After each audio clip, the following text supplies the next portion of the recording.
The floodwaters are long gone, but the devastation in Myanmar's Irrawaddy Delta remains. The town of Bogale was one of the worst hit when Cyclone Nargis came ashore 6 months ago. This area was once referred to as Asia's Rice Bowl, but a heavy monsoon season and paddy fields contaminated with salt water have made for a poor harvest. The rainy season harvest was not successful. We hope for better in summer.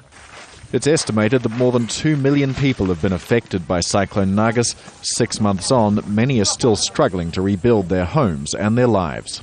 I used to have a fishing boat. I hope to get a boat to replace my destroyed one. Now what we're moving into is planning for the longer term, so the recovery operation, how we get people back on their feet with their livelihoods, how we ensure that they've got sufficient water supplies for the longer term and that sort of thing. There has been one big and important change here. International aid agencies have been allowed in to help. The International Federation of the Red Cross is one of those, distributing food, sanitising water and improving healthcare. There's been thousands of visas issued for international aid agencies, and with all of that there has been such... I don't know of any specific cases of people being kicked out of the country or doing something beyond the humanitarian action that they said they would do. So there's that level of trust.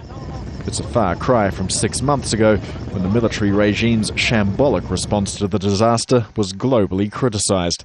At the time, our correspondents filmed military vehicles driving around the area completely empty. One of the few helicopters which came to Bogale didn't land to deliver aid, but to collect a VIP. All the while, state television broadcast carefully stage-managed pictures of the generals responding to the crisis. In that respect, little has changed.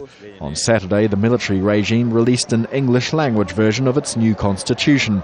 It's a document prepared without input from pro-democracy groups, which will only tighten its already iron grip on Myanmar.